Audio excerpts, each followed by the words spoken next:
The Ones Who Were Chosen. Chapter 1. One More. The girl glanced round nervously, wondering that someone was following her, like a fox leaving a trail for hounds that were near. Nowhere could she feel truly safe because of what she was. Her pure white hair lifted as she turned and continued to run. Her matching white dress trailed after her in a ghostly fashion as her bare feet slapped with every step upon the pavement. Always she was searching around her for signs of danger, warnings that her pursuers were nearby. Her grey eyes never rested. She would run until she found somewhere to hide, then run again, before she stayed too long in one place and risked being caught, as was her life, because of what she was.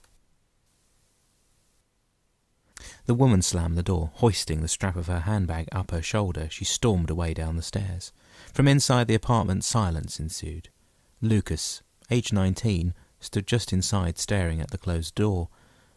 There were sudden hurried footsteps approaching from behind. His brother Reuben burst into the room, 2 years younger, similar in appearance to his brother, with the same jet black hair swept back and pretty blue eyes. They were both very handsome. "What is it? What's happened?" "She's gone," Lucas replied calmly. "What? Again?" "Yeah." Lucas fidgeted on the spot, sticking his hands into his pockets, shoulders slumped. "What set her off this time?" "Just the usual," Lucas replied. "Nothing."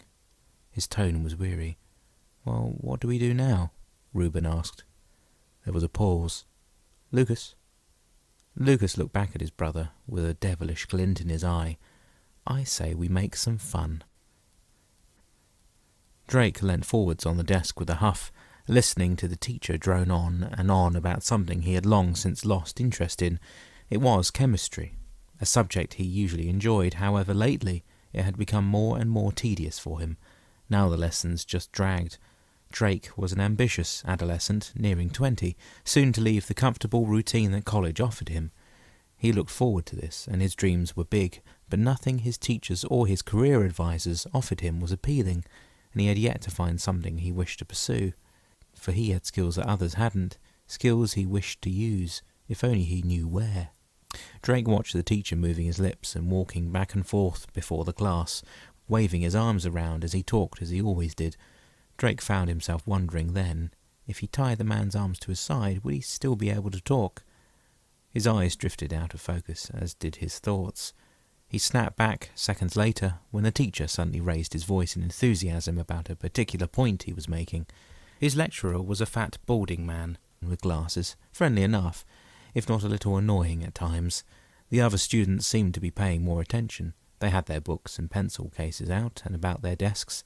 The exams were not far off, and most were listening eagerly, save for 2 girls who were whispering and passing notes. Drake sighed again, beginning to fiddle with the studs and chains on his leather bracelet.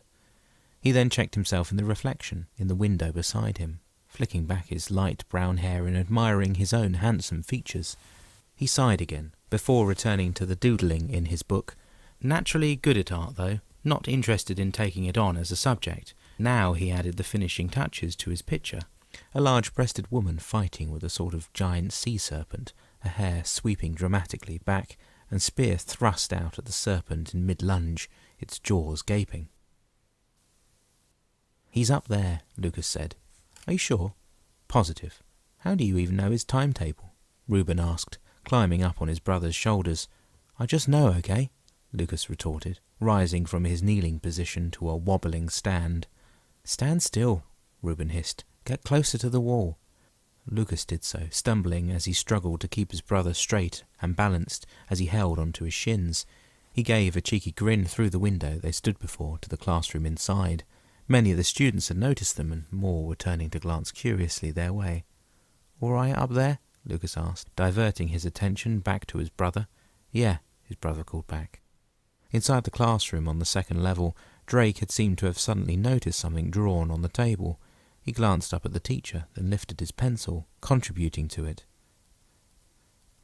Outside, Reuben fell against the wall, using it to balance himself better. "Can you see him?" Lucas asked from below. Reuben craned his head further. "Got him."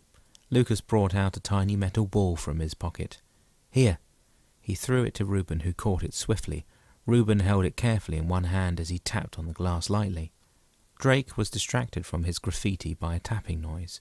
He glanced round to see the top of someone's head at the bottom of the window, with light blue eyes staring back at him. He looked forward again. The teacher had his back turned. Still facing ahead, Drake leaned to the side and slowly flicked the latch, pulling the window up by a tiny fraction. Drake silently took the small device Reuben handed him and leant back in his chair, trying his best to look inconspicuous. The teacher was still distracted, standing on his tiptoes to write on the very top of the whiteboard, book in one hand, pen in the other. Most of the rest of the class were paying attention to the teacher. Drake felt grateful that the whispering girls were distracted too.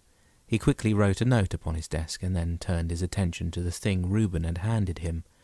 Drake fingered the device in his hand. It was a curious thing, one of Lucas's own personal creations, for he had many. Many hours Lucas had sat in his room, tinkering with toys of scrap metal and his mysterious powers and brilliant mind. And this was the result, a sphere in shape. It had many shallow ridges and grooves running upon it. Drake turned it over. It had what looked like tiny screw heads protruding out from the surface. He tweaked one of these, then sent it rolling across the classroom. And so the hydro bonds in water act unusually. The ball rolled under the teacher's desk. There was a second's delay, and then it exploded. The entire class jumped in shock, coughing as a thick purple smoke enveloped the entire front of the classroom. Like a typical smoke bomb, very effective, and just as fun as the last one. By the time the smoke cleared enough for the teacher to realize one of his students were missing, Drake was already long gone. The lecturer approached the empty chair and saw the writing on the desk, next to the picture of a man with wings newly added. Go to work, go to school, come home, obey the law, pay tax, eat chips. CCTV, I am free.